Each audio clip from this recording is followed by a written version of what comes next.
तो इस तरह से आज हम देखेंगे शिष्य और उपाध्याय आदि के कर्तव्य। सबसे पहले दिया हुआ है शिष्य के कर्तव्य। तो यहाँ पर कुछ घटनाओं का वर्णन दिया गया है। उन घटनाओं के माध्यम से ये बताने की कोशिश की गई है कि शिष्यों के क्या कर्तव्य होते हैं। उस समय भिक्षु उपाध्याय के बिना रहते थे। पहली बात आ रही है कि हमने देखा अभी तक बुद्ध शिष्य बनाते जा रहे थे। सारनाथ में उन्होंने शिष्य बनाए, फिर बोध गया में उन्होंने शिष्य बनाए, फिर राजगृह में शिष्य बनाए।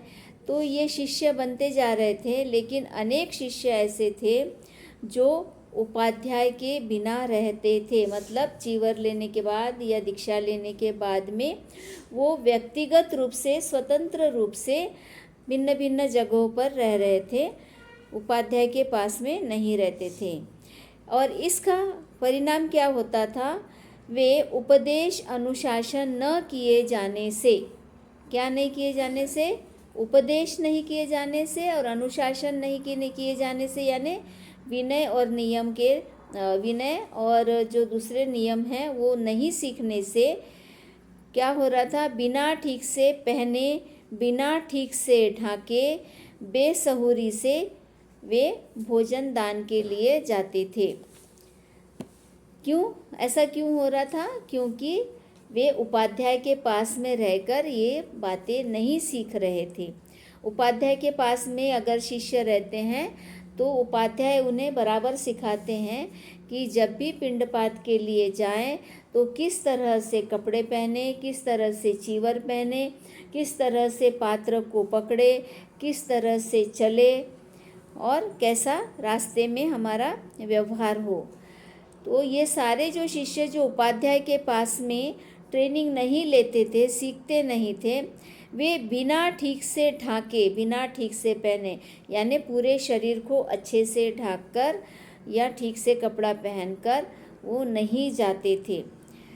खाते हुए मनुष्य के भोजन के ऊपर, मतलब दूसरे मनुष्य जो खाना खा रहे होते थे उनके भोजन के ऊपर, खाद्य के ऊपर, पेय के ऊपर जूठे पात्र को बढ़ा देते थे। जो उनके पात्र होते थे भोजन के, वो दूसरे जो लोग खाना खा रहे होते थे, उनका भोज्य पदार्थ रहता था या पेय पदार्थ रहता था, उसके ऊपर जूठे बर्तन ऐसे आगे बढ़ा देते थे कि हमें ये चाहिए या वो चाहिए और चाहिए, इस तरह से। तो ये कितना गंदा दिखता था। स्वयं दाल भी भात भी मांगकर खाते थे। भोजन पर बैठे हल्ला मचाते रहते थे। लोग ये सब देखकर हैरान होते थे, धिक्कारते और दुखी होते थे। क्यों शाक्य पुत्र ये श्रमण बिना ठीक से पहने भोजन पर बैठे भी हल्ला मचाते रहते हैं? शाक्य पुत्र ये शमन, देखो सिद्धार्थ गौतम जो शाक्य कुल के थे, तो उनके जो श्रमण बने उनको वो क्या कह रहे हैं? शाक्य पुत्रीय श्रमण, इस तरह से कह रहे हैं। यानी शाक्य के ये पुत्र है जो श्रमण है, और ये ठीक से कपड़े भी नहीं पहने होते थे, ठीक से चीवर नहीं पहने होते थे, और बहुत गलत हरकतें वो भोजन के समय में लोगों के सामने करते थे। अपने मुंह से वो मांगते थे, मुझे ये चाहिए, मुझे वो चाहिए। बहुत ही बैड मैनर्स दिखाई देता था और लोगों को ये बड़ा खराब लगता था। जैसे कि ब्राह्मण भोज में तुलना किससे की गई है? जैसे ब्राह्मण भोज होता है उसमें ब्राह्मण लोग इसी तरह की हरकतें करते थे, वैसे ही बुद्ध के जो शिष्य थे वो भी इसी तरह की हरकतें करते थे। यानी इस बात से हमको ये पता चल रहा है कि जहाँ जहाँ ब्राह्मणों को भोज के लिए बुलाया जाता था तो वो भी बड़ी संख्या में इकट्ठा होते थे भोजन के लिए और ऐसे ही गलत हरकतें करते थे। और ये पहले के संस्कार हैं, उनका देखकर ही ये लोग भी ऐसे कर रहे हैं, क्योंकि इन्होंने दीक्षा तो ली लेकिन उपाध्याय के पास में शिक्षा नहीं ली। भिक्षुओं ने लोगों का हैरान होना सुना। जो भिक्षु निर्लोभी, संतुष्ट, लज्जी संकोचशील शिक्षार्थी थे वह हैरान हुए और धिक्कारने लगे और दुखी हुए। इन भिक्षुओं में कुछ ऐसे भी भिक्षु थे जो लोभ नहीं करते थे, खाने पीने का लोभ नहीं करते थे कि मुझे ये चाहिए मुझे वो चाहिए, और वो लज्जाशील भी थे, उन्हें लज्जा आती थी इस तरह की हरकत करने में, वो संकोच करते थे। और वे अच्छी शिक्षा लेने वाले अच्छे विद्यार्थी थे, वे भी बहुत हैरान होते थे और उन्हें धिक्कारते थे। तब उन भिक्षुओं ने, ये जो सही आचरण करने वाले भिक्षु थे, उन्होंने क्या किया, इस बात को भगवान बुद्ध से कहा, उनके पास में ये खबर पहुंचाई। अब इसको आप शिकायत करना बोलेंगे क्या, चुगली करना बोलेंगे क्या? नहीं। आप लोगों की तरफ से अक्सर ऐसी बात आते हैं, नहीं मैं भद्दे जी चुगली नहीं कर रही हूँ, इसको चुगली नहीं बोलते। ये बाहर में जो गलत हरकतें हो रही है, इसको सुधारने के उद्देश्य से किसको बताया जा रहा है? गुरु को बताया जा रहा है, ताकि वो उन शिष्यों को ठीक कर सके, समझा सके, उन्हें सही राह पर ला सके। तो ये चुगली नहीं होती है। यदि आप इस ऐसी बातों की तरफ ध्यान नहीं देंगे तो क्या होगा, वो कभी सुधरेंगे ही नहीं और वैसी ही हरकतें करते रहेंगे। इससे बदनामी किसकी हो रही थी? गुरु की बदनामी हो रही थी। वो बोल रहे थे कि ये शाक्य श्रवण पुत्रीय शिष्य हैं। तो ये जब भगवान बुद्ध ने सुना तो उन्होंने भी ऐसे भिक्षुओं को धिक्कारा, उन्हें अच्छा नहीं लगा। और वो क्या कहते हैं, भिक्षुओं उन नालायकों का, देखो यही शब्द लिखा हुआ है, उन नालायकों का यह करना अनुचित है, अयोग्य है, असाधु का आचार है, अभव्य है, अकरणीय है। देखो ये हमने तभी भी चर्चा की इस बात पर कि कुछ विद्वान या सज्जन या हम महामानव भी कहेंगे, ऐसे होते हैं जो समाज को सुधारने का काम करते हैं। वे समाज से अलिप्त नहीं हो जाते हैं, वो सुधारने के लिए जिम्मेदारी लेते हैं। तो तब जब ऐसे परिस्थितियों का निर्माण हो जाता है जहाँ पर डांटने की, फटकारने की ज़रूरत पड़ जाती है कि ये आसानी से नहीं समझ रहे हैं, तो उस समय थोड़ा सा रोष आ जाता है। अब आप बोलेंगे कि बुद्ध करुणामयी थे, तो बुद्ध क्या मीठी मीठी बातें करेंगे? करुणामयी थे तो कोई ऐसे गलत हरकतें करे फिर भी उनके साथ में प्यार से ही बोलेंगे, और प्यार से बोलने पे सुनते हैं? नहीं सुनते ना। हाँ, वो गुरु से घबराते ही नहीं है, डरते ही नहीं है। उनको लगता है हाँ ये तो ऐसे ही डांटते हैं, फिर नॉर्मल हो जाते हैं। तो जो गलत लोग होते हैं उनमें सुधार ही नहीं होता। इसीलिए बुद्ध को क्या कहा है? दम्मसारथी। दम्मसारथी कहा है ना, जो बिगड़े हुए मनुष्य को क्या करते हैं? नियंत्रित करते हैं, कठोरता से नियंत्रित करते हैं। तो वही कठोर रूप हमें यहाँ पर दिखाई दे रहा है।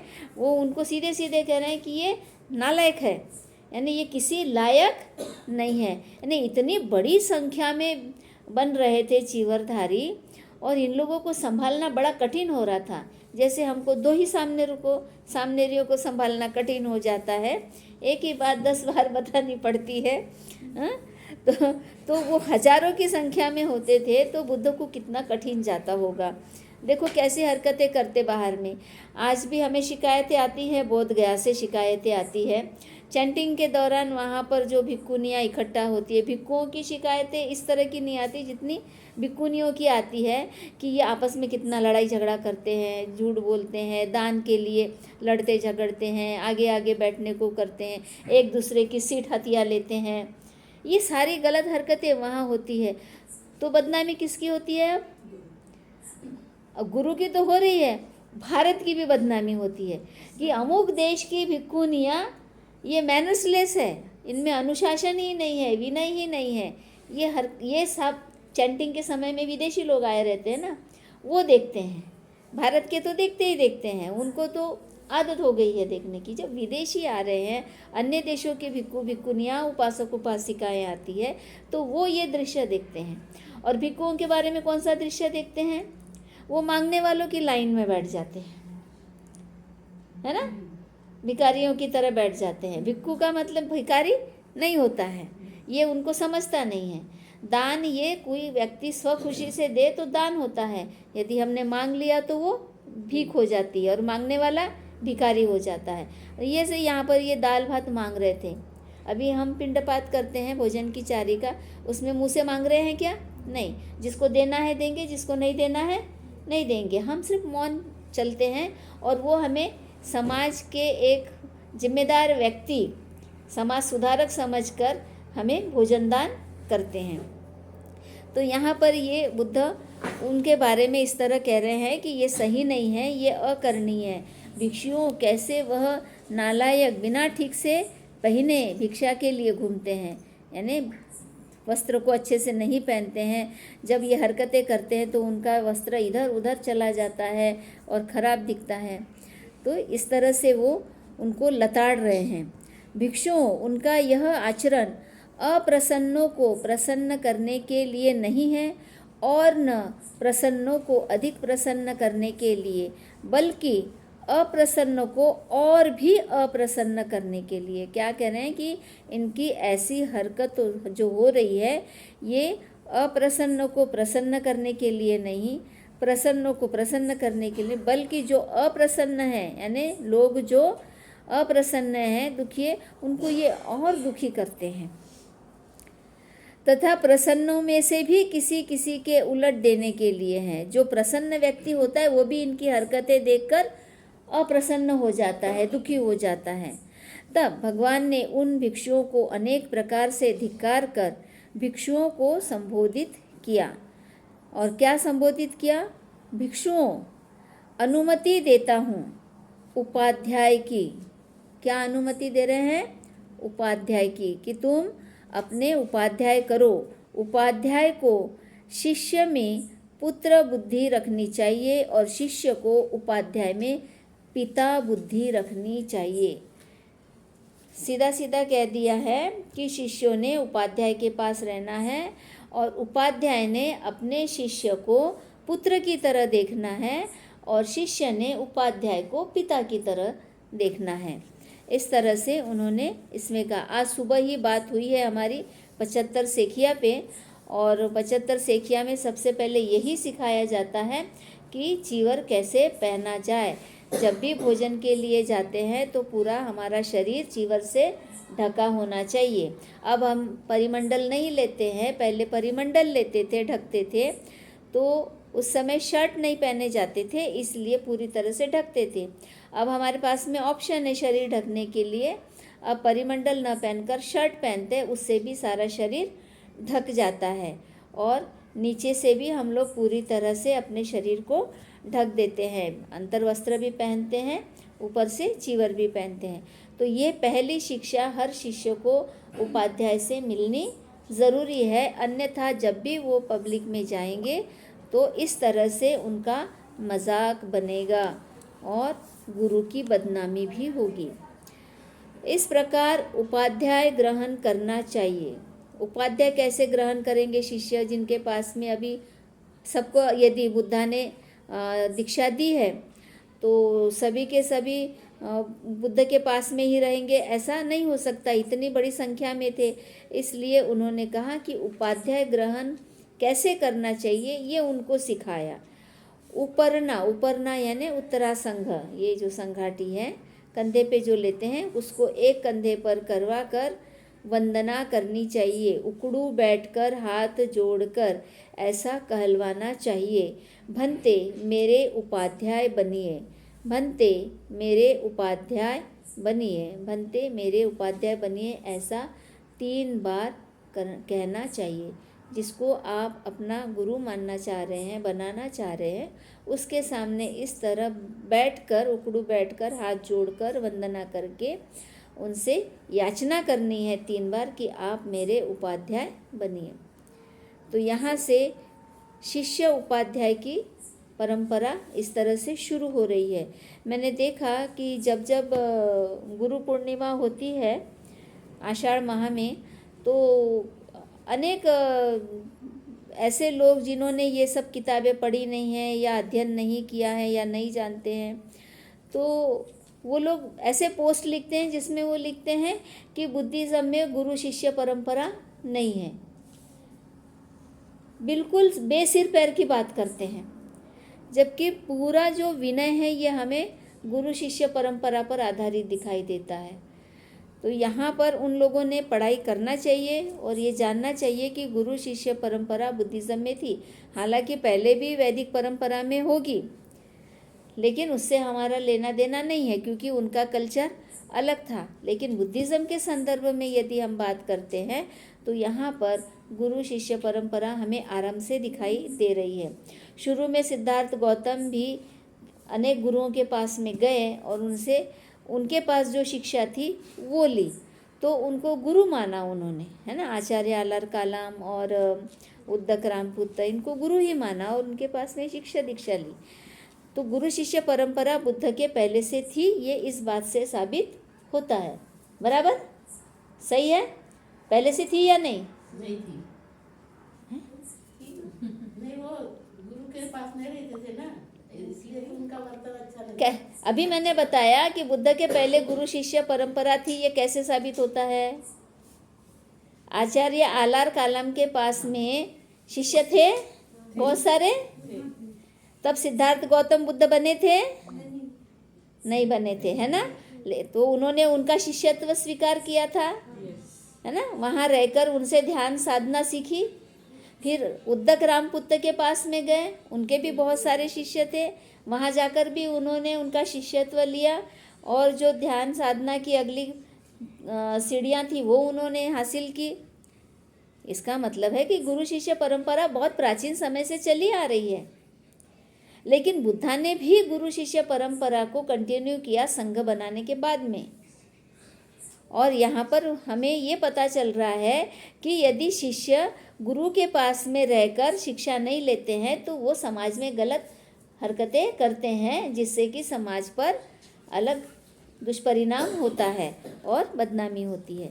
इसलिए यहाँ पर बुद्ध ने कहा है कि जिनके पास में गुरु नहीं है वो अपना गुरु बना सकते हैं, और उसके लिए तरीका बताया कि कंधे पर ऊपर ना रख कर उकड़ू बैठ कर, यानी घुटने पर बैठ कर वंदन करके उनसे याचना करनी चाहिए कि भंते आप हमारे उपाध्याय बनिए। कितने बार बोलना पड़ता है?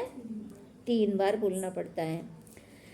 फिर आगे, भिक्षुओं शिष्य को उपाध्याय के साथ अच्छा बर्ताव करना चाहिए। शिष्य को उपाध्याय के साथ कैसा बर्ताव करना चाहिए? आपने याचना की तो आप याचक हो गए। याचक यानी मांगने वाला, है ना। तो याचक को हमेशा कैसे रहना चाहिए? विनम्र, क्योंकि आप उनसे कुछ चाह रहे हैं, है ना, उनसे शिक्षा चाह रहे हैं, तो आपको विनम्र रहना चाहिए, उनके सामने याचक रहना चाहिए और इसीलिए अच्छा बर्ताव करना चाहिए। समय से उठकर क्या क्या करना है अच्छा बर्ताव, उसमें लिखा हुआ है, आप लोग नोट कर सकते हैं। समय से उठकर, जो समय निर्धारित है उठने का, उस समय से उठकर जूता छोड़, यानी पैर में अगर जूते चप्पल है तो उसको छोड़कर उत्तरासंग को एक कंधे पर रख दातुवन देनी चाहिए। दातुवन देनी चाहिए यानी दातून, दांत घसने का। अभी आज के ज़माने में दातून से नहीं घसते हैं गुरु लोग, शिष्य लोग भी। अभी पेस्ट है, ब्रश है। तो देखो शिष्य के क्या कर्तव्य बताए गए हैं। उनको क्या देना है हाथ में? ब्रश और पेस्ट देना है, दातून देना है। वो भी कैसे? यहाँ पर अपनी उपरन रखनी है, उत्तरासंग रखना है और फिर उनको हाथ जोड़कर वो देना है। सॉरी, कहीं चला गया, कहाँ पढ़ रही थी मैं। हाँ, दातुअन देना है और मुख धोने के लिए जल देना चाहिए, क्योंकि पहले के समय में ये बाहर में रहते थे। आज के जैसे बिल्डिंग बने हुए या विहार बने हुए या टॉयलेट बाथरूम बने हुए शुरुआत के दिनों में नहीं थे। तो ओपन में जहाँ जगह होती थी, मैदान या जो भी जगह होती थी उनके रहने की, कुटिया वगैरह, तो वहाँ पर जैसे ये वेणुवन में रह रहे थे, तो वेणुवन में तो वन ही वन है, ज़मीन है ना। तो वहाँ पर उनको वो दातुन देंगे। उन्होंने लकड़ियों से वहाँ पर छोटी छोटी कुटियाँ बना ली थी और लकड़ी से ही खटिया और कुर्सियाँ बना ली थी वेणुवन में। वेणु बहुत थे वहाँ पे, इसलिए तो सबके अलग अलग कुटिया थे, कुछ लोग पेड़ के नीचे ऐसे ही रहते थे। तो क्या देना चाहिए? दातून और मुख धोने के लिए जल और आसन बिछाना चाहिए। ये सब शिष्य को अपने गुरु के लिए करना है। यदि खिचड़ी यानी इसको ब्रैकेट में लिखा है कलेऊ के लिए, इसका मतलब शायद नाश्ता होता होगा। यदि खिचड़ी है तो पात्र धोकर उसे देना चाहिए। पानी देकर पात्र लेकर बिना घसे धोकर रख देना चाहिए। बिना घसे धोकर रख देना चाहिए, क्यों बिना घसे? मुझे नहीं समझ में आया ये। अभी तो हम लोग अच्छे खासे साबुन से पहले ही घस के रखते होंगे ना? हाँ? पहले घस के रखते होंगे। नहीं, पानी देकर पात्र लेना है और फिर बिना, शायद कुछ मिस्टेक भी हो सकती है, धोकर रख देना है। नहीं, वापस लेते समय की बात कर रहे हैं। उपाध्याय के उठ जाने पर आसन उठा, मतलब वो खिचड़ी खाकर जब उठ जाते हैं तो उठ जाने पर उनका आसन उठाकर रख देना चाहिए। यदि वह स्थान मैला हो, जहाँ वो उठते बैठते हैं वो स्थान मैला हो, या खाना खाने के बाद में उठते हैं तो वो हो सकता है कुछ गिर जाए या पानी गिर जाए, कुछ हो जाए, तो वहाँ पर साफ करना है, झाड़ू देना है। यदि उपाध्याय गांव में जाना चाहते हैं तो वस्त्र थमाना चाहिए। जब उपाध्याय कहीं जाने के लिए निकलते हैं तो उनके हाथ में उनका चीवर पकड़ा देना चाहिए, जो भी वस्त्र है उनको देना चाहिए। कमर बंद देना चाहिए। आजकल हम कमर में नहीं पहन रहे हैं, कमर बंद रहता है तो उससे क्या होता है, कपड़ा इधर उधर नहीं जाता है। तो उनको वस्त्र और कमरबंद भी देना चाहिए। चौपेट कर यानी 4 बार घड़ी करके, जो संगाटी होती है कंधे पे रखते हैं, उसको एक अलग तरीके से 4 बार ऐसे तय करते हैं तो वो अच्छा मोटा हो जाता है और उसको फिर कंधे पर रखते हैं। तो वैसा शिष्य ने गुरु को करके देना चाहिए। इसको दोहरा चीवर भी बोलते हैं। जैसे ये हमारा सिंगल चीवर होता है, वो जो संघाटी होती है वो डबल चीवर की बनी होती है। 2 वस्त्र होते हैं जिसको ऐसे एक में कर दिया जाता है, सिल दिया जाता है, फिर उसको 4 बार घड़ी करते हैं तो वो अच्छा खासा मोटा हो जाता है। ये इतना मोटा क्यों दिया जाता है? ये एक्चुअली ठंडी के दिनों में ओढ़ने के लिए होता है, इसलिए उसको इतना मोटा बनाया जाता है। अभी आजकल हमारे पास में स्वेटर, कंबल बहुत कुछ होता है, इसलिए उसकी ज़रूरत नहीं रही है। धोकर पानी भर पात्र देना चाहिए। यदि उपाध्याय अनुगामी भिक्षु चाहते हैं, यदि उपाध्याय अनुगामी यानी उनके साथ चलने वाला, उनके पीछे पीछे सेवा करने वाला, चलने वाला भिक्षु चाहते हैं, तो 3 स्थानों को ढांकते हुए घेरादार चीवर पहन, कमर बंद बांध, चौपेटी संगाटी पहन, मुद्दी बांध धोकर पात्र ले उपाध्याय का अनुचर यानी पीछे चलने वाला भिक्षु बनना चाहिए। यानी उसने स्वयं भी अपने तीनों स्थानों को इधर से और इधर से सब तरफ से ढककर चीवर, घेरदार चीवर पहनना चाहिए और कमरबंदी बांधना चाहिए और चौपेटी संघाटी भी पहनना चाहिए और पात्र को धोकर अपने साथ में लेना चाहिए। उपाध्याय का अनुचर बनना चाहिए। साथ में न बहुत दूर होकर चलना चाहिए, न बहुत समीप होकर चलना चाहिए। यानी अपने उपाध्याय से सटकर नहीं चलना है, बहुत नज़दीक भी नहीं और बहुत दूर भी नहीं। इतना अंतर बना के चलना है कि उपाध्याय को ज़रूरत पड़े तो तुरंत उन्हें मदद कर सके। यानी एक तरह से असिस्टेंट का काम करना है, उनका पूरा ख्याल रखने के लिए। पात्र में मिली भोजनदान को ग्रहण करना चाहिए। उपाध्याय के बात करते समय बीच बीच में बात नहीं करना चाहिए। जब भी उपाध्याय बात कर रहे हो, बीच बीच में नहीं बोलना है। जो भोजन मिलता है पात्र में उसको ग्रहण भी करना चाहिए। और उपाध्याय यदि सदोष बोल रहे हो, देखो उपाध्याय बोल रहे हो तो बीच में नहीं बोलना चाहिए, ये लिखा है। लेकिन सदोष यानी दोषपूर्ण, यदि कोई बात उपाध्याय के मुँह से भी दोषपूर्ण हो, उस समय उन्हें मना करना चाहिए। दोषपूर्ण बात उपाध्याय नहीं कर सकते। आजकल ऐसा हो रहा है कि चीवरधारी ने कुछ भी बोला, वो सही नहीं भी रहा तो लोग उसको सुन लेते हैं, सह लेते हैं, कहते हैं कि ये चीवरधारी है तो हम इनको कुछ नहीं बोल सकते। गलत बात को भी वो विरोध नहीं करते हैं, मना नहीं करते हैं।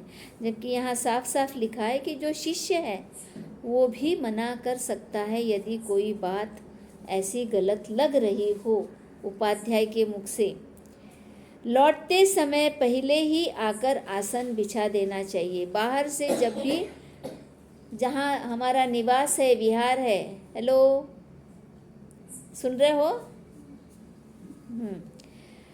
बाहर से जब लौटते हैं तो उपाध्याय यानी गुरु के पहले शिष्य को पहुंच जाना है और पहुंचकर क्या करना है, पहले ही आसन उनके लिए बिछा देना चाहिए।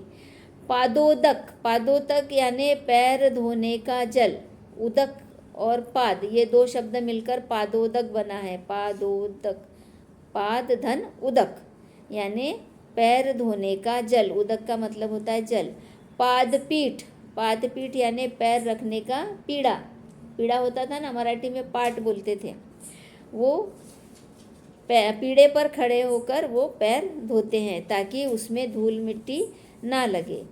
पाद कठली, पाद कठली यानी पैर घिसने का साधन, जो पैर में मिट्टी लग जाए या कुछ हो जाए या पैर फट जाए तो उससे घिस घिस के साफ करते हैं, उसे कहते हैं पाद कठली। रख देना चाहिए। आगे बढ़कर पात्र चिवर हाथ से ले लेना चाहिए और दूसरा वस्त्र देना चाहिए। पहला वस्त्र ले लेना चाहिए यानी बाहर पहनने का चीवर अलग दिख रहा है और वापस लौटने के बाद में अलग वस्त्र वो पहन सकते हैं। तो ये पूरा शिष्य ने ध्यान रखना है, बाहर जाते समय क्या देना है और वापस आने पर उन्हें क्या देना है। यदि चीवर में पसीना लगा हो, थोड़ी देर धूप में सुखा देना चाहिए। ये सारी चीज़ें उस समय की परिस्थिति के अनुसार बताई गई है। उस समय बिना चप्पल के पैदल धूल मिट्टी में चलते थे, खेतों से चलते थे, गांवों से चलते थे, है ना, पगडंडियों से चलते थे। इसलिए वापस आने पर ये सब रखना बहुत ज़रूरी है, पैर धुलवाना ज़रूरी है। और बहुत पैदल चलने के कारण पसीना आता है तो कपड़े ख़राब हो जाते हैं, पसीने से बदबू आती है। तो यहाँ पर धूप में सुखाने की बात कर रहे हैं ताकि पसीने के जो जीव जंतु है वो धूप के कारण नष्ट हो जाए। हेलो, क्या करते हैं थे, धूप में क्यों सुखाते थे, कौन बताएगा? पसीना लगता है तो धूप में। हाँ, तो धूप में क्यों सुखा रहे, धोते क्यों नहीं? क्योंकि तब पानी का व्यवस्था नहीं था। हाँ, पानी की कमी होने की वजह से वे धूप में सुखाते थे। उपाध्याय को धूप में चीवर को डाहना न चाहिए। डाहना तो मुझे भी नहीं समझ में आया, फिर डाहना, चीवर बटोर लेना चाहिए। यदि भोजन का जो अन्न होता है और उपाध्याय भोजन करना चाहते हैं तो पानी देकर भोजन उन्हें देना चाहिए। मतलब बाहर से आने के बाद में, जैसे सपोज़ पिंडपात के लिए गए हैं, उसके बाद आए हैं तो उसके बाद की ये सारी स्थिति करनी है। उन्हें फिर से बैठने के लिए आसन देना, पानी देना और जो भोजन मिला है उसे भी परोसना। उपाध्याय को पानी के लिए पूछना चाहिए। भोजन कर लेने पर पानी देकर पात्र ले झुकाकर बिना घिसे अच्छी तरह धो पोंछ कर मुहूर्त भर धूप में सुखा देना चाहिए। अब मेरे ध्यान में एक बात आ रही है, उस समय मिट्टी के पात्र हुआ करते थे, उसे अगर घिसेंगे तो वो क्रैशेस हो जाएंगे, उसमें फूट जाएगा, है ना, तड़क जाएगा। इसलिए आज धातु के हैं, इसलिए उसको घिसने से भी कोई नुकसान नहीं होता है। और फिर ये धोने के बाद में उसको अच्छे से पोंछ कर फिर धूप में सुखाना है। यदि उपाध्याय स्नान करना चाहे तो स्नान कराना चाहिए। यदि जनता घर, अभी ये जो बात है स्नान कराना चाहिए, तो ये विशेष करके जो बहुत उम्रदराज भिक्खु होते थे, बूढ़े होते थे, जो अपने हाथ से नहीं कर सकते हैं ये सारी ही चीज़ें, खास ऐसा नहीं कि गुरु है तो सभी छोटी छोटी बातें करनी है, जो अपने हाथ से कर सकते हैं वो खुद कर लेते हैं, लेकिन जो नहीं कर सकते हैं उनका यहाँ पर विशेष ध्यान रखने की ज़रूरत होती है। तो जैसे कि नहाना है, अभी अपने बिहार में भी देखो बूढ़े भंते जी हैं, तो क्या करना पड़ता है, उनको पानी गर्म करके देना पड़ता है, बाथरूम में बाल्टी में डाल के देना पड़ता है, उनके कपड़े पहुंचा के देने पड़ते हैं। तो इस तरह बीमार या बूढ़े लोगों की सेवा करनी पड़ती है। तो वो चाहे गुरु हो चाहे ना हो, हमसे उम्र में अगर कोई छोटा है तो और वो गुरु है तो उसको अगर ज़रूरत नहीं है तो वो खुद ही बोलेंगे नहीं मैं अपने हाथ से कर लूँगा। लेकिन कोई अगर हमसे उम्र में बड़ा है लेकिन मान में या पद में छोटा है, फिर भी उसकी सेवा हमने करनी चाहिए। जैसे हमारे बीच में भी दिक्खा बनते जी है ना, तो दिक्खा बनते जी अपने आप को छोटा समझ के आगे आगे करने को देखते हैं, तो हम उनको रोक देते हैं, नहीं तुम्हारी उम्र बहुत हो गई है, तुम रहने दो, तुम बैठो, तुम्हारा अगर कुछ काम करना है तो हम भी कर सकते हैं। तो ये अपनी सक्षमता पर है, हम किस योग्य है, हम शारीरिक रूप से अगर सुदृढ़ है, स्वस्थ है, तो उसमें उम्र देखकर हमने डिसीजन लेना चाहिए कि किसकी सेवा करनी है और किसकी सेवा नहीं करनी है। लेकिन कभी किसी ने रिक्वेस्ट किया या ज़रूरत पड़ गई तो हमेशा हमने तत्पर रहना चाहिए ज़रूरतमंद की मदद करने के लिए, सेवा करने के लिए। उसमें ये नहीं सोचना है कि ये छोटा है या बड़ा है, जहाँ ज़रूरत है वहाँ हमने तैयार रहना चाहिए। और भी बहुत सारी बातें यहाँ पर लिखी है। चूर्ण ले जाना चाहिए, पहले नहाते समय कुछ चूर्ण का उपयोग किया जाता था। नहीं, ब्रश तो वो दातुन से कर रहे हैं, है ना। चूर्ण यानी जिससे कि झाग निर्माण होता है, जैसे साबुन का चूर्ण होता है। तो पहले भी बहुत सारे ऐसे कुछ केमिकल या बनाते होंगे, जैसे हल्दी है, दूध है, इनसे उपटन बनाते थे। तो इस तरह का चूर्ण, मिट्टी भिगोनी चाहिए।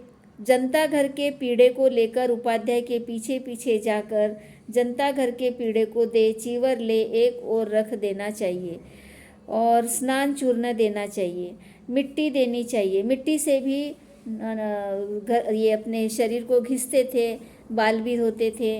अब उनको तो बाल नहीं थे, हम लोग बाल धोते थे लेकिन बहुत सारे लोग हमने देखे हैं पुराने समय के, वो अगर कुछ हाथ में चोट लग जाए, कुछ हो जाए, तो उस पर भी मिट्टी डाल देते थे, खून रोकने के लिए। खून लग गया है तो खून रोकने के लिए मिट्टी डाल देते, करते थे ना ऐसे पुराने लोग। आजकल तो हम लोग बहुत तरह तरह के एंटीबायोटिक और क्रीम यूज़ करते हैं। ये उस समय के सारे तरीके हैं। तो नहाते समय भी कोई मिट्टी से उपटन तैयार करके नहाते थे। उपाध्याय का शरीर मलना चाहिए। उपाध्याय के नहा लेने से पूर्व ही अपने को, देह को पोंछ, सूखा कपड़ा पहन उपाध्याय के शरीर से पानी पोंछना चाहिए। ये उसी स्थिति में है जब बहुत ज़रूरी हो, यानी कोई उम्र दराज है और वो नहीं कर सकते हैं अपने हाथ से, तभी उनकी मदद करनी चाहिए। लेकिन किसने किसकी मदद करनी है इसमें? पुरुष ने पुरुष की मदद करनी है और स्त्रियों ने स्त्रियों की मदद करनी है। हाँ, नहीं तो उल्टा समझ लोगे नहीं तो हमारी महिलाएं, उपासिकाएं इतनी पुण्य संचित करने के चक्कर में पुरुषों की मदद करने चले जाते हैं। ऐसा नहीं होना चाहिए। वस्त्र देना चाहिए, संगाटी देना चाहिए, जनता घर का पीड़ा ले पहले ही आकर आसन बिछाना चाहिए। अब मैं इस बात से एक और बात मुझे याद आ गई, वो मैं बताना चाहती हूँ। बहुत सारे लोगों को मालूम भी है कि हम देखते हैं ये जो गुरु शिष्य का जो संबंध बताया जा रहा है, इसमें ये सारे सेवा कार्य बताए गए हैं। इसको कर्तव्य बोला है, ड्यूटीज़ बोला है। तो ये भिक्खु जो है, भिक्खुओं के बारे में बोला गया है। सेम यही बात भिक्खुनियों पर भी लागू होती है। उस समय में सबसे पहले भिक्खु संघ बोला, इसलिए ज़्यादातर बातें भिक्खु संघ के बारे में लिखी हुई है, और भिक्खुनी संघ बाद में बना। तो फिर यहाँ के ही जो कॉमन नियम है वो उनके ऊपर भी लागू कर दिए गए। अब ये जो भिक्खु संघ है, तो ये इस तरह से हम देखते हैं जब स्त्रियां भिक्खुनी बनने गई तो बुद्धा ने उनको आदेश दिया कि तुम स्त्रियों को उपसंपादित करो, इनको भिक्खुनी बनाओ। तो बुद्धा के आदेश पर भिक्खुओं द्वारा स्त्रियों की उपसंपदा हुई और वो भिक्खुनियाँ बनी। तो अब ये भिक्खुनियाँ उनकी शिष्य हो गई, है ना। भिक्खुओं ने दीक्षा दी, उपसंपदा दी, तो भिक्खुनियाँ उनकी शिष्य हो गई ना, और वो भिक्खु इनके गुरु हो गए। तो यहाँ पर भी गुरु शिष्य संबंध आ रहा है। तो क्या इन भिक्खुनियों ने इन भिक्खुओं की इस तरह से सेवा करनी चाहिए? इतिहास में कहीं मिलता है कि किसी भिक्खुनी ने भिक्खु की ऐसी सेवा की हो, उसको नहाने के लिए पानी दिया हो, हाँ, या उसको पीने के लिए पानी दिया हो, या उसका आसन बिछाया हो, या उसको भोजन दिया हो भिक्खु को? कहीं नहीं है। उल्टा हम आगे पढ़ेंगे तो पता चलेगा कि ऐसा करने को दोष कहा है भिक्खुनी के लिए। जो भिक्खुनी भिक्खुओं की इस तरह से काम करेगी तो वो दोषपूर्ण होगा, उसका उसे दंड भी मिल सकता है। इसका मतलब ये नहीं कि भिक्खु स्त्रियों को दीक्षा नहीं दे सकते। शुरुआत तो वहीं से हुई है, भिक्खुओं द्वारा ही दीक्षा देने की शुरुआत हुई है, और भिक्खुनियाँ शिष्य बनी है, भिक्खु गुरु बने हैं। फिर भी ये जो ड्यूटीज़ बताई गई है ये भिक्खुनियों के हिस्से में नहीं आई है। उसी तरह से आज के समय में हम देखते हैं कि यदि हमारे पास में कोई पुरुष लड़के चीवर लेने के लिए आते हैं, सामनेर बनने के लिए आते हैं, तो वो किस उद्देश्य से आते हैं? आए हैं ना बहुत सारे, हमारा तो बहुत सारा अनुभव है। कई पुरुष और लड़कों ने हमारे हाथ से चीवर लिए हैं काफ़ी सालों से, और जिद करके लिए हैं कि नहीं, हमको आपसे ही सीखना है, आपसे ही। वो सीखने के उद्देश्य से चीवर लिए हैं। ये नहीं कि ये सारी सेवा उनको हमारी करनी है, इसलिए हमें गुरु बनाकर, क्या वो जो सामनेर बने वो हमारे लिए इस तरह के काम किए? क्या नहीं किए। वो सिर्फ क्लास में आकर बैठते हैं और हमारा पूरा उपदेश सुनते हैं, जो हम पढ़ाते हैं वो सीखते हैं। ऐसा ही होता रहा है। जैसे कि भिक्खुनियाँ भी भिक्खुओं के पास में सीखने के लिए जाती थी, उपदेश सुनने के लिए जाती थी, उनसे रिक्वेस्ट करती थी कि आप हमें पातिमुख बताओ, आप हमें उपोषद सिखाओ, आप हमें उपदेश दो, धम्म बताओ, है ना। भिक्खुनियाँ भिक्खुओं को रिक्वेस्ट करती थी और वो उनको सिखाते थे। उसके लिए जगह निश्चित करते थे, दिन निश्चित करते थे, और उस समय में भिक्खु भिक्खुनियों को पढ़ाते थे, सिखाते थे। तो यहाँ पर जब दो विपरीत लिंग की बात आती है तो ये पढ़ाई तक मर्यादित रहता है, सेवा कार्य उसमें नहीं आता है, चाहे भिक्खु गुरु हो चाहे भिक्खुनी गुरु हो। इसके बावजूद राजरतन आम्बेडकर को जब हमने चीवर दिया तो लोगों ने यही बातें बोली कि ये ऐसे कैसे दे सकती है, अब इन्होंने दिया तो क्या अब ये इस तरह की सेवा करेंगे क्या? शिष्य को ये सारी सेवा गुरु की करनी पड़ती है? तो मैंने उनको प्रश्न किया कि आज तक के भिक्खु स्त्रियों को दीक्षित करते आए हैं, उपसंपदा या सामनेरी बनाते आए हैं। जैसे कि हमारी पहली भिक्खुनी विशाखा, यही इसी धरती पर, केड़झर की धरती पर भिक्खु सदानंद के द्वारा उन्होंने प्रवज्ञा ली थी और यहीं पर ठहरी हुई थी। ये जो पीछे कमरा है यहीं पे, यहाँ पर रही है वो, सदानंद भिक्खु की शिष्या थी वो। तो क्या उन्होंने उनके लिए यही सेवा कार्य किए होंगे? बाथरूम में पानी पहुँचाना और पीठ मलना? नहीं किए होंगे ना, नहीं किए होंगे ना। शुरुआत तो इनसे होती है ना, स्त्रियों को दीक्षा देने की। जब दीक्षा दी तो ये बात क्यों उठनी चाहिए? नहीं उठनी चाहिए, नहीं उठनी चाहिए ना। वो पढ़ाई तक मर्यादित है। राजरतन आम्बेडकर हमसे धम्म सीखना चाहते थे, इसलिए उन्होंने हमें गुरु के रूप में चुना, और बहुत सारे अनुभव लेने के बाद में वो हमारे पास में आए, है ना। तो जितने भी हमारे पास में पुरुष आए या लड़के आए, तो वो ये देखकर आए कि ये भिक्खुनियाँ अच्छा धम्म सिखा सकती है, उन्हें पता चला, इसलिए वो हमारे पास चीवर लेने के लिए आए।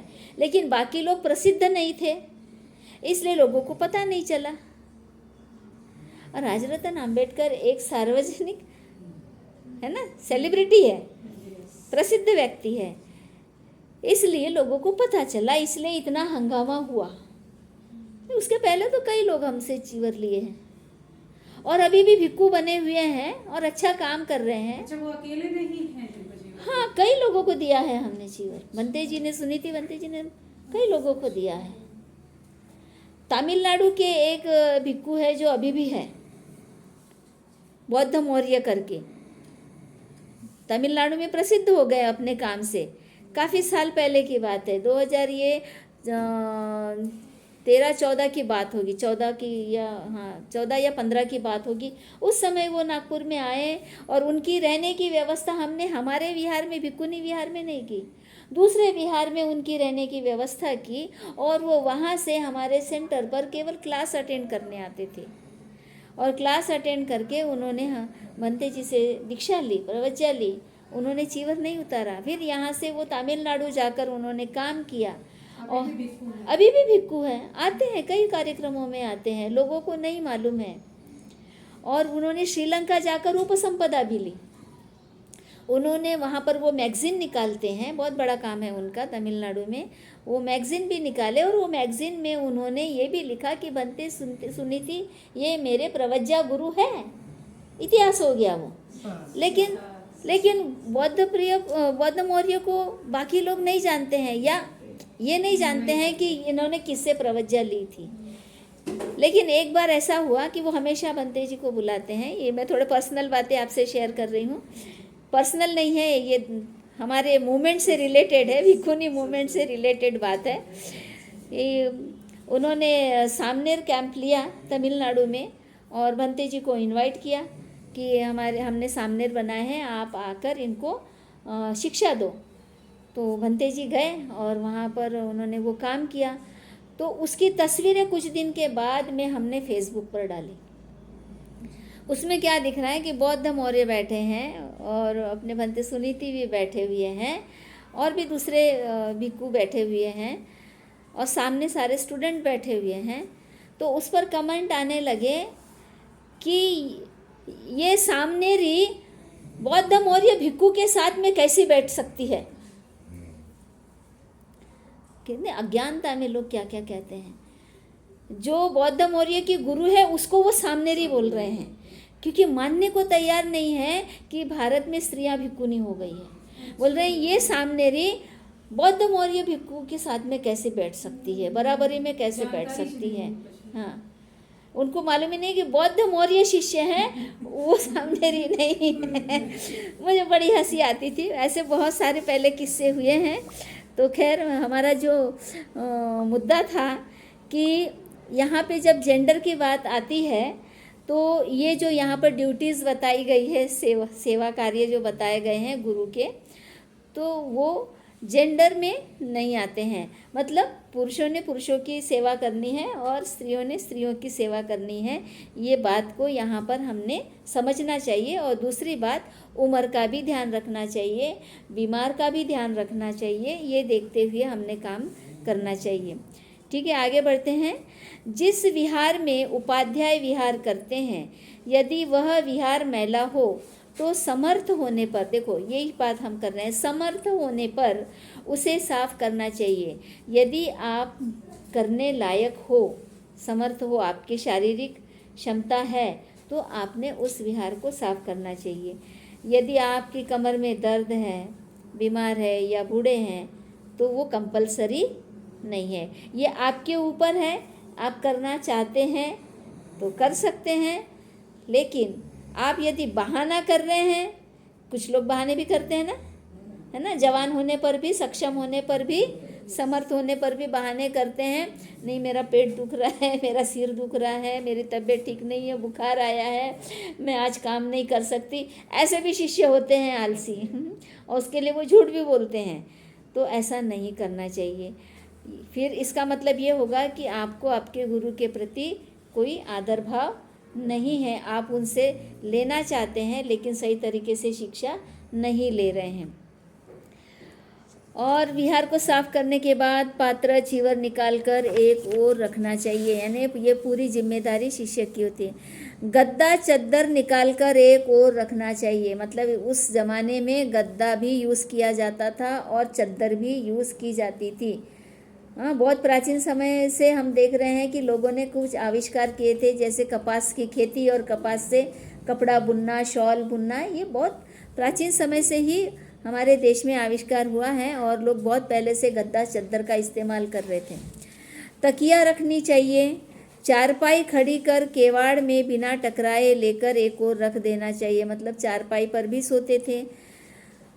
पीढ़े को खड़ा कर, पीढ़ा यानी जो पाट होता है, केवाड़ में बिना टकराए चारपाई के पावे के ओट यानी ऐसी जगह रखना चाहिए जहाँ पर चलते हुए पैर को चोट न लगे, ऐसी जगह पर ये खटिया और पीढ़ा रखना चाहिए।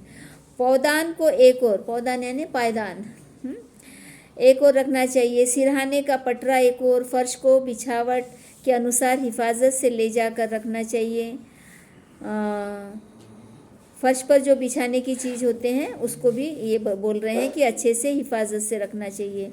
ये हिफाजत शब्द तो उर्दू का आ गया है इसमें। यदि विहार में जाला हो तो उल्लोक पहले बहारना चाहिए। विहार में जाले हो जाते हैं तो उसको भी साफ करने की ड्यूटी शिष्यों की होती है। अंधेरे कोने साफ करने चाहिए। यदि भीत, भीत यानी दीवार, देखो भीत शब्द है पाली का और मराठी में हम लोग बोलते हैं भिंत, और हिंदी में बोलते हैं दीवार। तो गेरू से गच की हुई हो, गेरू से ऐसे लिपा गया हो तो लता भिगोकर रगड़कर साफ करनी चाहिए। यानी वो काई जो जम जाती है दीवारों पे उसकी बात कर रहे हैं। काई जम जाती है तो कोई भी लता या बेल होती है ना, बेल, हाँ, उसको पानी में ऐसे भिगोकर उसको रगड़ रगड़ के साफ़ करना चाहिए तो दीवारें साफ़ हो जाएंगी। यानी दीवारों को भी साफ़ रखने की बात की गई है। हमारे बाथरूम की दीवारें गंदी होती है, उस पर हम खर्राटा भी नहीं मारते हैं। कपड़े धोने के बाद में जो फर्श पर साबुन फैला होता है, फेस का पानी होता है, उसको भी हम खराटे से रगड़ कर साफ नहीं करते हैं और इसमें फिसल कर गिरने का डर होता है, फिर आपका सेवा कार्य दुगुना हो जाएगा। फिर बीमार गुरु को संभालना पड़ेगा, है ना। इसलिए साफ सफाई ये बहुत ज़रूरी है। कितनी छोटी छोटी, एकदम छोटी छोटी बातें लिखी हुई है इसमें। यानी बुद्धा ने किसी भी बात को छोड़ा नहीं है। हाँ, इतनी छोटी छोटी बातें सिखाई है। हमको क्या लगता है कि हम सिर्फ ध्यान और समाधि की बात करें तो हो गई हमारी शिक्षा। हाँ, और ये बातें ज़रूरी नहीं है, ये शिष्टाचार की बातें हैं, ये भी कितनी ज़रूरी है।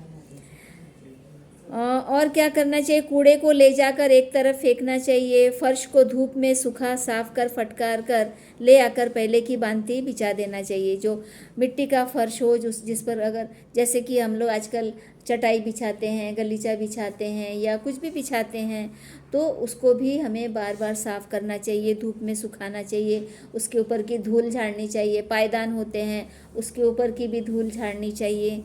ये सब साफ़ सफाई के बारे में दिया हुआ है।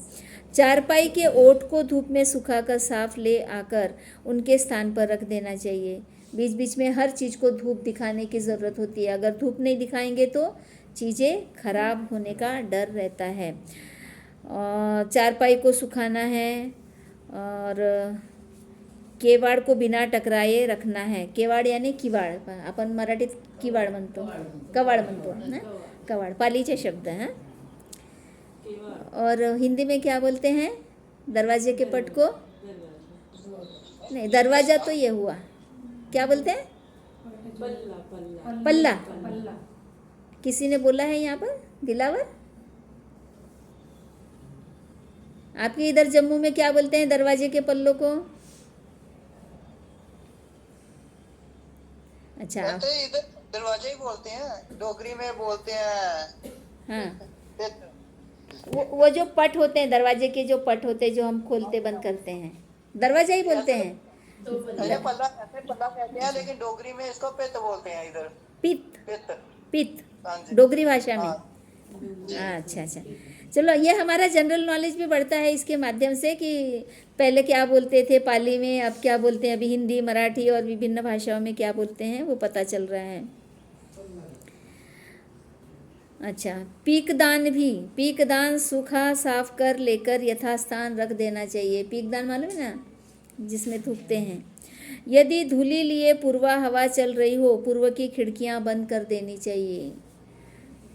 पूर्वा हवा यानी पूर्व से आने वाली जो हवा है, उसमें अगर धूल के कण है, धूल मिट्टी उड़ रही है हवा के साथ में, तो जो हमारी कुटिया होती है उसके दरवाजे के पल्ले बंद कर देना चाहिए, खिड़कियां बंद कर देनी चाहिए, ताकि रूम के अंदर कोई धूल मिट्टी ना आए।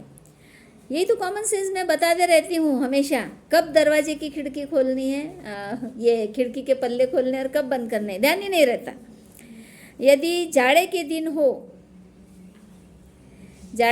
हो, ये गर्मी के दिनों में जो हवा चलती है उसमें धूल मिट्टी आती है, तो उस समय खिड़की बंद करने की बात कर रहे हैं। जाड़े के दिन हो, दिन को जंगला खुला रखकर, जाड़े के दिनों में दिन के समय में खुला रखना है और रात को बंद कर देना है। सुबह होते ही हमने खिड़की खोलनी चाहिए, हम खोलते नहीं हैं। हाँ, आपको नहीं बोल रहे हैं, हमारे शिष्य सामने बैठे हैं उनको बोल रहे हैं। हाँ, ताकि सुबह की शुद्ध हवा और सुबह की रोशनी, सूरज की रोशनी वो खिड़कियों से, दरवाजे से भीतर आए और हमें ताजगी मिले। ताजगी मिलेगी ना सुबह सुबह की हवा और रोशनी से, तो वो सुबह खुलना है। और शाम के समय में क्या करना है, रात के समय में बंद कर देना है। क्यों रात के समय क्यों बंद कर देना है? ठंडी हवा भी आ सकती है, कीड़े भी आ सकते हैं, मच्छर आ जाते हैं। यदि गर्मी का दिन हो तो दिन को जंगला बंद रखना, गर्मी के दिनों में दिन में बंद रखना है पल्ले, और रात को खोलना है। दिन में क्यों? क्योंकि दिन में गर्म लू चलती है, गर्मी के दिनों में गर्म हवा आती है ना, इसलिए आजकल तो हम तो कूलर चलाते हैं, कई जगहों पर तो एसी भी चल रहा है ना। अभी तो बहुत ही बदल गया है। एसी से बड़ा नुकसान होता है। एसी जो पीछे से जो छोड़ता है ना, वो वातावरण को दूषित करता है, इसलिए एसी चलाना सही बात नहीं है। एसी से ये पूरा ग्लोबल वार्मिंग हो रहा है। हमारे धम्म का ये एक हिस्सा है प्रकृति की रक्षा करना। ये सुबह भी मैंने बताया था, प्रकृति सुरक्षित है तो हम सुरक्षित हैं। एसी का जितना ज़्यादा इस्तेमाल करते हैं गाड़ियों में, घरों में, बंगलों में, ऑफिसेस में, उससे ग्लोबल वार्मिंग बढ़ती है। ग्लोबल वार्मिंग यानी पोल्यूशन, ये दूषित वातावरण होता है, दूषित वातावरण होता है। तो कूलर से कम होता है, ये पंखे से नहीं होता है, हाथ के पंखे से बिल्कुल नहीं होता है। ठीक है। तो दिन के समय में लू चलती है, इसलिए दिन में बंद रखना है, और रात में ठंडी हवा मिले इसलिए खोलना है। यदि आंगन को परिवेन कहते हैं पाली में, आंगन मैला हो, आंगन झाड़ना चाहिए, है ना। मैला हो का मतलब है वहाँ पे गंदगी हो या कचरा हो, उसको झाड़ना चाहिए। यदि कोठरी मैली हो, पहले कोठरी शब्द का इस्तेमाल करते थे जहाँ पर हम बहुत सारी चीज़ें रखते हैं कोठरी में, है ना, हमारा जैसे स्टोर रूम हो जाता है ना, तो उसको कोठरी बोलते हैं, उसको भी हमने साफ़ करना चाहिए। यदि बैठक मैली हो, जहाँ पर हम बैठते हैं वो मैला हो, तो उसको भी साफ़ करना चाहिए। यदि अग्निशाला मतलब पानी गर्म करने का घर, यानी उस समय पानी गर्म करने का भी घर होता था, शायद उस समय चूल्हा जलाते थे, वो सब जगह उसका धुआं ना जाए इसलिए वो अलग होता होगा पानी गर्म करने का स्थान। तो वो भी यदि ख़राब हो जाता है तो उसको भी अच्छा करना चाहिए। पहले चूल्हे पे लोग काम करते थे, खाना बनाते थे, तो क्या करते थे, उसको बार बार साफ़ करते थे, उसको लिपते थे, उसको माला मिट्टी लगाते थे, चूना लगाते थे, है ना। हाँ, गाँवों में होता है। गाँव में ऐसी प्रथा नहीं है, मतलब वो करते हैं कि सुबह पहले उठेंगे तो उठते से पहले जो चूल्हा होता है मिट्टी का, उसको लिपेंगे मिट्टी से, जो पीली मिट्टी आती है, उसके बाद में वो खाना बनाएंगे, उसके बाद वो मतलब उसकी पूरी सफाई करेंगे, चाय बनाएंगे, खाना, पर उसके पहले कुछ नहीं। तो ये एक अच्छी परंपरा थी, ये हाइजीन का ध्यान रखने के लिए है ना। जैसे अभी हमारा स्टोव होता है ना, गैस स्टोव होता है, तो इसको भी हमें बार बार साफ़ करना पड़ता है।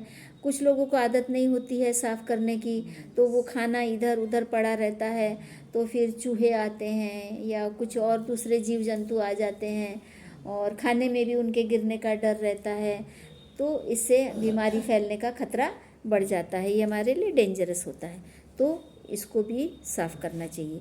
यदि पाखाना मैला हो, पाखाना भी उर्दू शब्द है, शायद पाली में भी पाखाना बोलते हैं और उर्दू वालों ने भी यही शब्द इस्तेमाल किया है, लेकिन पाखाना मुझे पाली में कई जगह पर मिला है शब्द।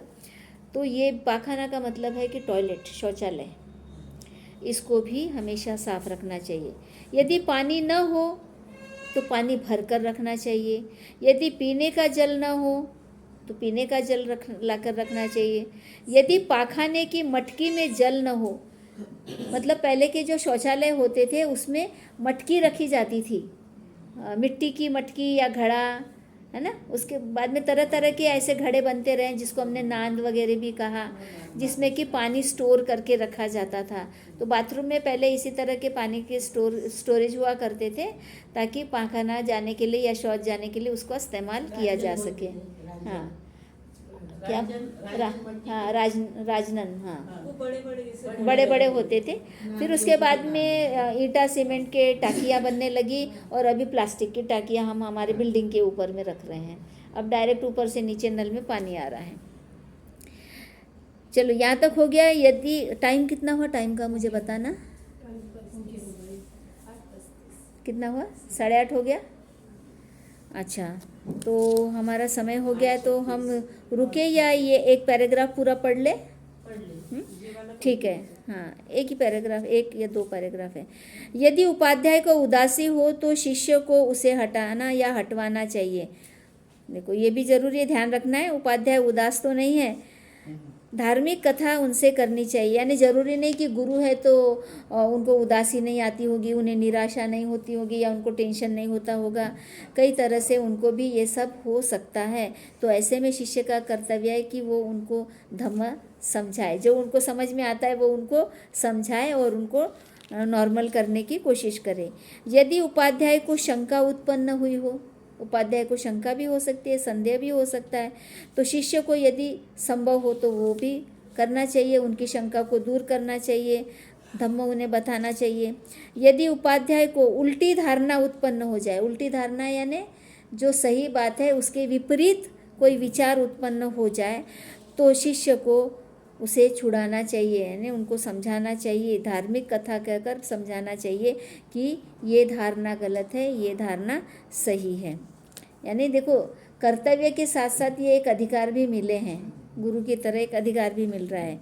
यदि उपाध्याय ने परिवास देने योग्य बड़ा अपराध किया हो, परिवास एक प्रकार का दंड है जो पातिमुख्य में आता है, तो परिवास ये दंड होता है, कुछ समय के लिए विहार छोड़कर वहाँ से दूर दूसरी जगह रहने का दंड मिलता है। तो ऐसा अगर बड़ा अपराध किया हो तो शिष्य को कोशिश करनी चाहिए कि जिसमें कि संघ उपाध्याय को परिवास दे। देखो, इतनी बहुत बड़ी बात आई है, यानी हम लोग क्या कहते हैं, ये बड़े हैं, ये गुरु हैं, हम इनको कुछ नहीं कह सकते हैं। नहीं, आपको अधिकार है। अगर गुरु ने भी ऐसा कोई गलत काम किया है जिसका कि दंड मिल सकता है, तो उन्होंने उसकी कोशिश करनी चाहिए। कहीं भी बुद्ध अन्याय नहीं कर रहे हैं। जितनी ड्यूटीज़ बताई तो मन में ये भाव आता है कि शिष्य से इतना काम करवा रहे हैं, छोटा छोटा बहुत सारा, लेकिन यहाँ पर ये भी बताया जा रहा है कि गुरु अगर गलत काम करे तो उसको दंड दिलवाने की भी कोशिश करनी चाहिए। यदि उपाध्याय दोष के कारण मुलाय प्रतिकर्षण के योग्य हो, ये सारे दंडों के नाम बताए गए हैं, जैसे परिवास है, मुलाय प्रतिकर्षण है, तो ऐसा अगर वो कोई भी गलत काम करते हैं जिससे दंड मिलता है, तो उन्होंने, शिष्य ने उसके लिए कोशिश करनी चाहिए। मतलब जो संघ होता है उस संघ में ये बातें रखनी चाहिए। ये सारे तरह तरह के उनके कार्य बताए गए हैं, दंडनीय कार्य बताए गए हैं। यदि ये तज्जनीय, नियस, पब्बाजनीय, पतिसारणीय, ये सारे दंड के ही नाम हैं। जब हम पातिमुख्य पढ़ेंगे उसमें ये स्पष्ट हो जाएगा। ठीक है, इसको हम अभी यहाँ छोड़ देते हैं। यदि उपाध्याय का चीवर धोने लायक हो तो शिष्य को धोना चाहिए या उत्सुकता करनी चाहिए जिसमें कि उपाध्याय का चीवर धोया जाए। यदि उपाध्याय को चीवर बनाने की ज़रूरत हो, यदि उपाध्याय को रंग पकाने के, यानी पहले बहुत सारे कपड़ों के टुकड़े इकट्ठा करते थे, फिर उसको सिलते थे, चीवर बनाते थे और फिर उसको रंग देते थे। ये पुराने समय में ये वैसी बात की जा रही है कि उसको रंग देने की ज़रूरत हो, पकाने की ज़रूरत हो, तो वो सब शिष्य की जिम्मेदारी हो सकती है। चीवर को रंगते वक्त अच्छी तरह उलट पलट कर रंगना चाहिए। कैसे भी नहीं करना है, काम करने के लिए बोले तो कैसे भी करे क्या, नहीं, अच्छी तरह से करना है, उलट पलट कर सभी जगह से बराबर रंगना चाहिए। अब ये बात तो रही नहीं आज के समय में, अब रेडीमेड चीवर आ गए हैं, तो ये अभी अप्रासंगिक बात हो गई है चीवर को सिलने की, बनाने की, रंगने की। अब कुछ लोगों ने जिम्मेदारी ले ली है संघ के लिए चीवर बनाने की, और वो दान में भी देते हैं। और कुछ लोग हमारे, खास करके हमारे भारत में चीवर बेचे और ख़रीदे जाते हैं। अन्य देशों में चीवर दान में मिलते हैं, है ना, ऐसा हो रहा है ना। तो ऐसा नहीं होना चाहिए। उपाध्याय को बिना पूछे न किसी को पात्र देना चाहिए, न किसी से पात्र ग्रहण करना चाहिए। समझ गया? न किसी को चीवर देना चाहिए, न किसी से चीवर लेना चाहिए। उपाध्याय से पूछकर ही ये काम करना है। न किसी को परिष्कार देना चाहिए, यानी उपयोगी सामान जो होता है वो गुरु को पूछे बिना किसी को देना नहीं चाहिए। न किसी से लेना चाहिए। न किसी का बाल काटना चाहिए, न किसी से बाल कटवाना चाहिए बिना पूछे। न किसी की देह घसनी चाहिए, न किसी से घसानी चाहिए। न किसी की सेवा करनी चाहिए, न किसी से सेवा करवानी चाहिए। मतलब गुरु से हर बात शेयर करनी है, हर बात पूछना है कि ऐसी ऐसी बात है, क्या मैं ये कर सकता हूँ। अगर किसी की सेवा भी करनी है तो परमिशन लेनी पड़ेगी गुरु से कि अमुक व्यक्ति को मदद की ज़रूरत है, सेवा की ज़रूरत है, तो क्या मैं ये कर सकता हूँ। तो गुरु को बताकर ही करना है ना। पिछली बार सब नाराज़ हो रहे थे ना, सुनीति बनते जी बोलती थी मुझसे बिना पूछे किसी के भी साथ मत जाओ, मुझसे बिना पूछे किसी परित्राण में मत जाओ, तो बहुत बुरा लगता था। देखा, नियम लिखे हुए हैं। न किसी का पीछे चलने वाला भिक्षु बनना चाहिए, न किसी को पीछे चलने वाला भिक्षु बनाना चाहिए। न किसी का भिक्षान लेना चाहिए, न किसी से लिवाना चाहिए। उपाध्याय को बिना पूछे न गांव में जाना चाहिए, न साधना के लिए शमशान में जाना चाहिए। साधना के लिए भी जाना है तो गुरु से पूछना है, गांव में भी जाना है तो गुरु से पूछना है। किसी भी दिशा की ओर अपनी मर्जी से नहीं चल देना है। यदि उपाध्याय रोगी हो तो उसके रोग से उठने की प्रतीक्षा करके उनकी सेवा करनी चाहिए। यहाँ पर ये समाप्त हो रहा है। बहुत सारे कर्तव्य बताए हैं, उसके साथ साथ एक महत्वपूर्ण बात ये बताई है कि यदि गुरु गलत हो तो शिष्य उसे टोक भी सकता है, रोक भी सकता है, और बड़ा अपराध किया हो तो संघ में अर्जी लगा सकता है कि हमारे गुरु ने इतना बड़ा अपराध किया है जिसके के लिए ये दंड है। दंड के प्रावधान हम बाद में पढ़ेंगे। तो ऐसा नहीं है कि गुरु कुछ भी करे और आपको केवल उसकी सेवा करनी है, ऐसा नहीं है। गुरु को भी पूरी तरह से छूट नहीं है कि वो मनमानी करे। और शुरू में क्या बोला है, गुरु ने अपने शिष्य को कैसे देखना है, अपने पुत्र की तरह देखना है। यहाँ भिक्षुओं की बात हो रहे हैं इसलिए पुत्र की तरह बोले, भिक्षुणियों की बात होंगी तो पुत्री की तरह देखो, या क्या फ़र्क पड़ता है, बच्चे की तरह देखो अपने, ठीक है। और शिष्य ने अपने गुरु को कैसे देखना है, पिता की तरह या माता की तरह। तो जब हम इस तरह का अपने मन में रिस्पेक्ट लाते हैं एक दूसरे के लिए, तो अपने कर्तव्य को हम अच्छी तरह से निभा पाते हैं।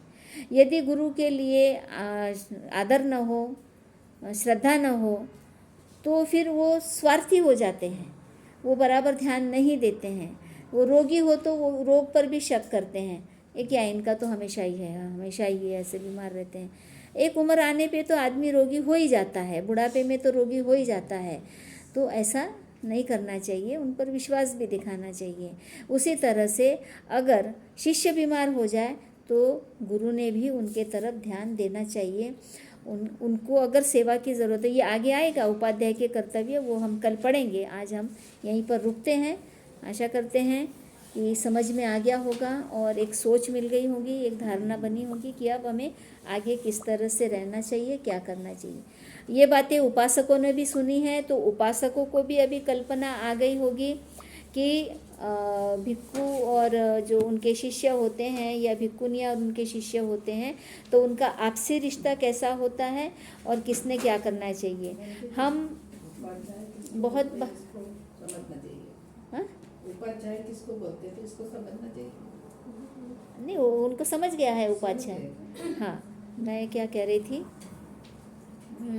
बीच में बोले क्या कह रही थी, भूल गई हूँ मैं। उपासकों को हाँ, उपासकों की बात कर रही थी। हमने ये देखा है कि जब सामनेरिया काम करते रहती है, अभी दिखा इतने सारे काम बताए हैं, जब सामनेरिया गुरुजन की सेवा करती है तो दूसरे लोगों से देखा नहीं जाता है और वो उनके प्रति भावुक हो जाती है और बोलती है हाँ सामनेरियों से इतना काम लेते हैं और ये कुछ भी नहीं करते हैं। तो उनके मन में दया भाव निर्माण होता है और फिर वो उनको बरगलाने लग जाते हैं, उनको अलग कोने में लेके जाते हैं, उनका ब्रेन वॉश कर देते हैं और बहकाते हैं उनको कि चलो हमारे यहाँ एक विहार है, हम तुमको अपने विहार में रखेंगे और तुम्हें वहाँ पर पूरी आज़ादी मिलेगी, किसी की सेवा नहीं करनी पड़ेगी किसी के लिए कोई काम नहीं करना पड़ेगा। इसलिए सामनेरी होते हुए वो उपाध्याय को छोड़कर अलग अलग विहार में जाकर रहने लगते हैं। बहुत सारे लोग ऐसे भड़काते हैं। तो इसीलिए उपासकों को भी ये मालूम होना चाहिए कि बुद्ध ने उनके लिए क्या ड्यूटीज़ निर्धारित की थी और गुरु के लिए भी बताया है कि वो कोई भी मनमानी नहीं कर सकते, कोई अपराध नहीं कर सकते। ठीक है, हम यहाँ पर रुकते हैं। सभी को धन्यवाद। जय भीम, नमो बुद्धाय। किसी को कोई प्रश्न है?